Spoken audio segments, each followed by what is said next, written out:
I've been a fan of Green Day for as long as I can remember. They've always been a band that I've just loved. I have vivid memories of seeing the music videos for Good Riddance and When I Come Around on TV when I was a really little kid, as well as discovering albums like Nimrod and 39 Smooth via my older brother. And of course, albums like American Idiot and 21st Century Breakdown defined my middle school existence. And even though they've released some not so good albums over the years, I'm looking at you, father of all. they've continued to be one of the most beloved pop-punk bands of all time. But can their latest offering live up to the hype?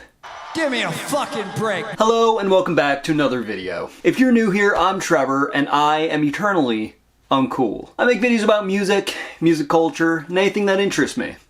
But mostly music right now. So if that sounds like something you'd be into, then I highly recommend subscribing to the channel and watching the rest of this video. Green Day's 2020 album, Father of All, was seen by many critics and fans as a major misstep in the band's discography. Apart from the tone-deaf marketing, the album just felt like a bunch of well-established artists trying to recapture the edginess and rawness of their golden years. It really felt more corporate than anything else they've ever released. Fortunately, we all just kind of forgave them for that mistake, and they went on the Hella Mega Tour with Weezer and Fall Out Boy. And the fans just waited for anything. In October of 2023, the band announced that they were going to release a new album, and they gave us a taste of this new album with a brand new single, The American Dream Is Killing Me. The American dream is killing me. I was very excited. Green Day releasing new music? Hell yeah!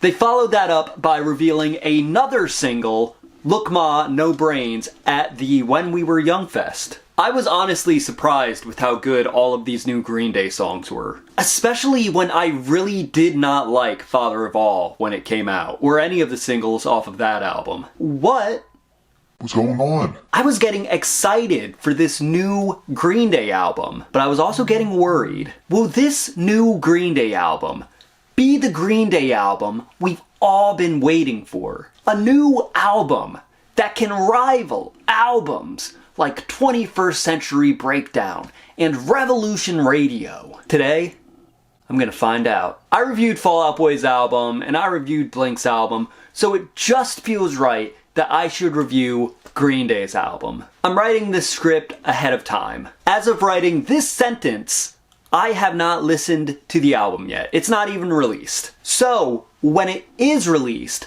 I'm going to listen to it front to back to front, left to right, sideways, every which way, and form an opinion on the album as a whole. I'm not going to watch anyone else's reviews. I'm going to go into this thing with a clear mind. I'm going to review the tracks individually and judge them on how they form a cohesive record. I'm going to give them each a score out of 10, just like I did with the Blink album. So with all that being said, let's get into the review.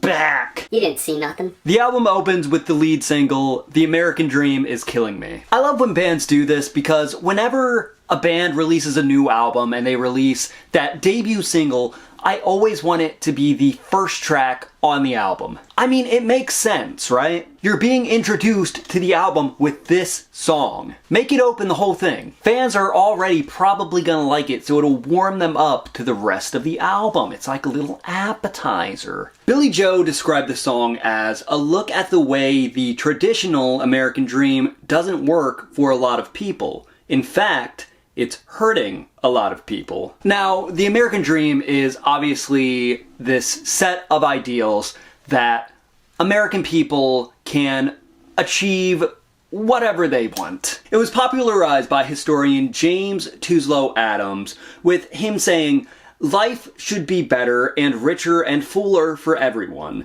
with opportunity for each according to ability or achievement, regardless of a citizen's social class or the circumstances of their birth." Now, unfortunately, the American dream is just that. a dream. It's kind of just used as a morale booster. Unfortunately, not everyone can achieve the same riches and equality that that dream represents. A lot of people are still struggling, trying to make ends meet. And this is what Green Day is trying to say with this opening track. With the lyrics like, it's all double talk of conspiracy and unemployed and obsolete, this song hits dangerously close to home for many Americans. It's talking about this brand of idealism that was prevalent in the 50s and 60s, but just doesn't work in 2024. As for the song itself, it starts out with that classic Green Day riff, and when the vocals kick in, it's like I was transported back to 2004. It really sounds like it could have been a B-side on American Idiot. The energy is just so high. I felt like one of the things Father of All lacked was energy. There's a point where the song slows down and they bring in a string section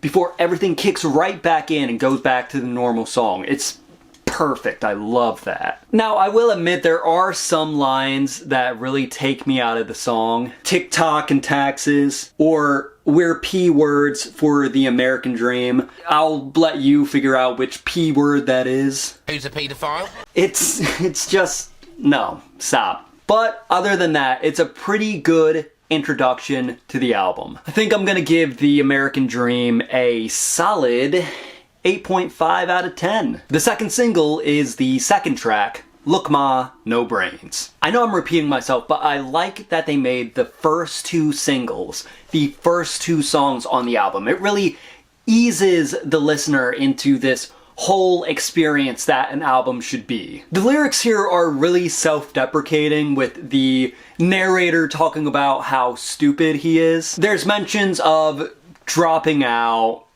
being addicted to nonsense, and your life just going to shit. Conversely, and I read this on Twitter, so don't come at me for this theory, being addicted to nonsense could mean being addicted to the misinformation that we're just consuming every day on these things, and how we're all just living for validation in the form of likes and subscribers.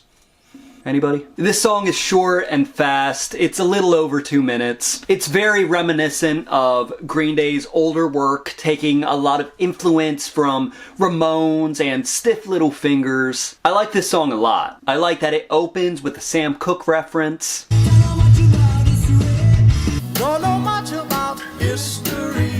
I like how energetic it is. It really sounds like an honest-to-God punk song. The kind Green Day used to make in the 90s. This is a fun, fast-paced song that harkens back to the golden age of Bay Area punk. I give this song a good 9 out of 10. Bobby Sox is a love song. Green Day is no stranger to love songs. They've written their fair share. This song is sweet and it's got a real punchy melody and that classic Green Day vibe. I know everyone and their mother is saying that this is like a return to American Idiot era Green Day, but this song really feels like it should have been on that album. It has that punk edge that Green Day is known for, but also that kind of 60s Beach Boy-esque vibe that Green Day sometimes incorporates. Lyrically, the song reminds me a lot of Ramones in its simplicity, but it's not so simple that it's condescending or boring. It's a simple love song talking about what people want to do when they're in love. I give Bobby Sox a 9 out of 10. Great song. Man, that riff sounds really familiar. Can't figure out where I've heard it before. Oh yeah! Give me a fucking break. Okay, I know I'm not the first person to make that distinction. The opening guitar riffs are very similar. I'll chalk it up to a coincidence. I highly doubt Green Day was consciously ripping off Pink, of all artists. One Eyed Bastard actually came from a demo recorded after the release of Father of All. And I can hear a lot of Father of All in this song, but like the good parts. It's a really aggressive song about revenge, with lines like, "You won't be laughing when I'm making you cry," and "Get on your knees when you're kissing my ring." It has a real theatrical vibe to it too, which I think is par for the course with post-American Idiot Green Day. I also love the part in the chorus where it goes bada bing, bada boom. Hey, bada bing, bada boom, motherfucker. Tony Soprano, bada bing, bada boom. I'm sorry. So far, all the songs have been really strong, really reminiscent of Green Day's best eras. One Eyed Bastard gets a 9 out of 10. Dilemma is the third single off of the entire album. It was released in December of 2023 alongside a video that portrays Billie Joe partying and getting drunk and just being a debaucherous rock star. The song is actually about Billie Joe's struggles with addiction and rehab and relapse. It opens with the line, "Welcome to my problems. It's not an invitation. This is my dilemma, and it's my obsession," which feels like a more theatrical way of standing up and saying, "Hello, my name's Billie Joe, and I'm an alcoholic." Hi, Billy. And then in the chorus, "I was sober, now I'm drunk again," references his relapse and that infamous blow up at the iHeartRadio show in 2012. You know the one. Let me show you what 1 fucking minute fucking means.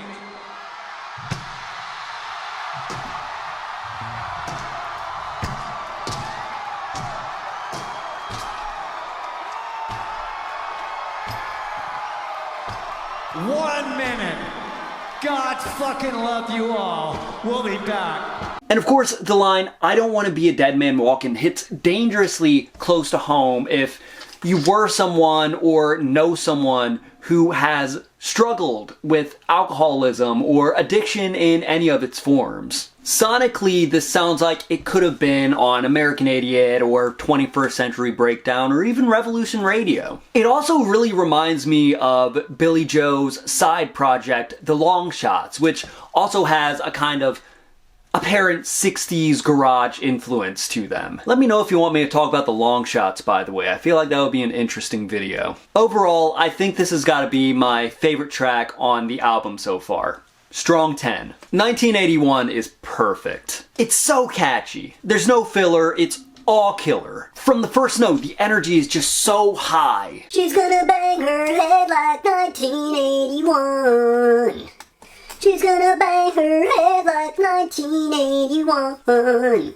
I wish I didn't cut my hair because that banging my head would have been a lot more effective. 1981 doesn't feel like it came off of American Idiot or 21st Century Breakdown. It feels more like it came from Dookie or Nimrod. It's got a real 90s Green Day vibe. Definitely a good palate cleanser after the alcoholism of Dilemma. 1981 is also a 10 out of 10. Green Day takes it down a notch with Goodnight Adeline, a song that yearns for a better day, a brighter day. It's just a song about life feeling like shit and just hoping, praying that it just gets better. Who is Adeline? Fuck if I know. I wouldn't call this a slow song. It just feels that way. It's got the loud guitars in the chorus, but it's as slow as Green Day can get without breaking out the acoustic guitars and telling Trey Cool to go take a breather. It kind of reminds me of an 80s power ballad. And I mean that in the nicest way possible. It's not so slow that it drags, but it's also not so fast that the sentiment is lost. It kind of rides the line perfectly. I initially didn't dig this song on first listen, but it's really growing on me. Goodnight Adeline gets a decent 7. Look out! Green Day's getting political. Hide the children. Yeah, Coma City is one of Green Day's more political songs on the album. Obviously, Green Day are no strangers to political themes in their music. Because Coma City talks about how ineffective the justice system is and how the world is just getting worse. And I mean, They're not wrong. I immediately like this song. It's fast and loud and a little majestic in parts. I also love the line, bankrupt the planet for assholes in space. A clear shot at that moment in history when billionaires were shooting themselves into space or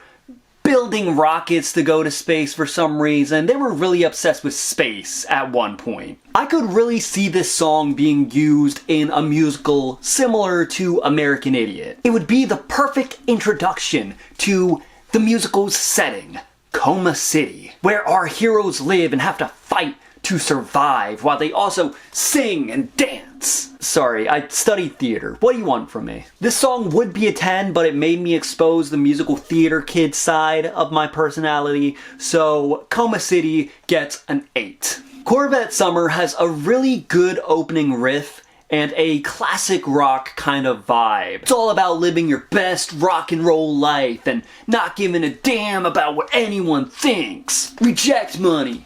Reject fame. Just live by the code of rock and roll. Rock and roll. This song is alright. It kinda just feels like a B-side to Father of All, if I'm being honest. It's not bad, but the tracks preceding it are so good that this song just kinda takes away from the momentum of the album. It's just kind of overwhelming, if I'm being honest. Listening to it, I kept wondering how much longer until it was over. I can kind of see it growing on me though. It is fun, but as of right now, it's probably my least favorite song on the entire album. 5 out of 10. Susie Chapstick is another kind of 70s rock and roll offering, which makes sense when you consider that that's kind of Green Day's vibe these days. It's kind of a slow burn throughout. There's really no point where the song just kind of picks up and the energy just gets higher. Lyrics about lost love or unrequited love. This was another one that was just kind of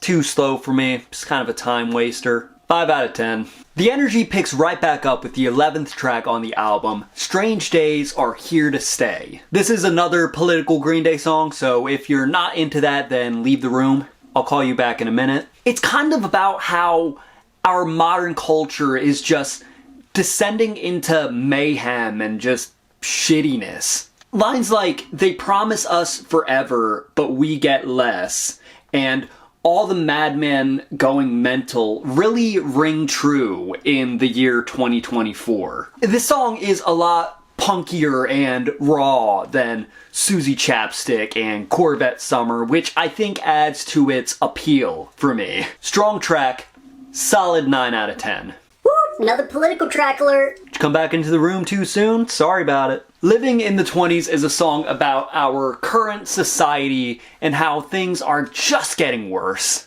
And while with any other band Green Day's age, this would just sound like old men yelling at clouds, Green Day makes some points. They talk about the things that are affecting everyone. They're not like, Back in my day, you could say anything you want with no consequences. sonically, it's actually kinda heavy. Billy Joe sings with so much venom for the things that he's talking about that it adds so much more weight to the song. And the guitar solo is so fucking good. I know you guitar bros probably aren't impressed by it. Oh, he's just playing scales. Shut up. I'm impressed by it. I don't play guitar. I just like when it goes. Living in the 20s is a topical song that, strangely enough, doesn't date itself. I mean, initially when I saw this on the track list, I thought it was about the 1920s. I feel like a lot of the protest songs on this album will really have to prove themselves, but I think Living in the 20s is probably the strongest. 9 out of 10. The moment I saw the song title, Father to a Son, I knew this was going to be the hardest one for me to listen to. And not for anything to do with the music or the subject matter or whatever. I just knew this was going to be the Wake Me Up When September Ends of the album. The 21 Guns. The Good Riddance. This is the sad song. Every Green Day album needs the sad song. The song really sounds like a father talking to his son about how messed up the world is and how it continues to be messed up and how he's trying to make the world better in small ways and make the world his son deserves in the future. And he looks at his son as a beacon of hope, with lines like, "You're a lighthouse in a storm from the day that you were born." The guitar work in the verses is really slow and haunting. It kind of reminds me of Ordinary World off of Revolution Radio. The addition of a piano and tambourine really help flesh out the song until it kicks in with drums and strings and just gets bigger. It's a really gorgeous song with a great message. I really think this is one of Green Day's best songs in a long time. This one's a strong 10 out of 10. Father to a Son kind of plays into the next track, the title track, Saviors, which begs and pleads for someone, anyone, to come and fix this mess. There's a feeling of hopelessness in lyrics like, "We're all waiting on the summer, but the sun is out of view." And then the chorus kicks in with the call to action, "Calling all saviors, make us all believers tonight." And then, of course, lines like, "Everyone's asleep, but nobody's dreaming. We got all the fiction that's worth believing," really hit close to home. The pounding drums in the intro really remind me of the intro to Last of the American Girls off of 21st Century Breakdown. And Billy Joe's vocals sounding like they're coming from a megaphone in the verses really adds a sense of urgency to the whole thing. The energy is high, but without being too much. All of that is saved for the chorus, when everyone just kicks it into high gear and lets loose. As far as title tracks go, Saviors does a pretty good job of getting the message of the album presented loud and clear. It's effective in its catchiness and energy. It's definitely a song I could see myself listening to over and over again. That's a strong 10 out of 10. That rhymed. When I listened to the closing song, Fancy Sauce, I thought it was kind of anticlimactic in the same way the final song off of One More Time was anticlimactic. I really thought Saviors would have been a better ending to the album, end the album on the title track. But the more I listen to it, the more I realize that this song actually wraps everything up pretty succinctly. Saviors, the album, is about how fucked up the world is and all the injustices that people are facing, all the problems, and just wanting a savior, wanting saviors. It's enough to make you go crazy. And that's what this song is. It's just about going crazy and accepting the inevitable. It's kind of a downer, but Green Day plays it with such enthusiasm that it's hard not to sing along. Either way, I give this song a 7 out of 10. Good closer. A lot of critics and fans compared Saviors to Green Day's magnum opus, American Idiot. I don't know if I'd go that far, but it's definitely a return to form. The trio plays with such enthusiasm and intensity, pounding out classic sounding pop punk tunes that remind us why we fell in love with Green Day in the first place. They're still talking about the things that matter to them with so much conviction. Nothing is phoned in here. There were only like 2 songs that I didn't really vibe with. The album as a whole is pretty good. I can really see myself coming back to this album. Overall, I think I would give this album a 8.5 out of 10. It's a great album, classic Green Day. I hope they keep the good shit coming. What did you think of Saviors? Do you like it? Do you not like it? Why?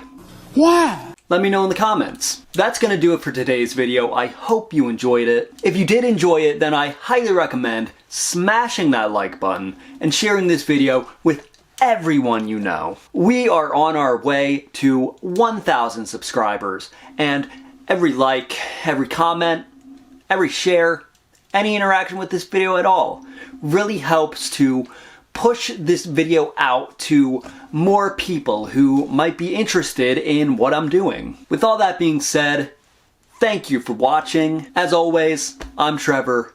Stay uncool. And that's the end of the video. Goodbye.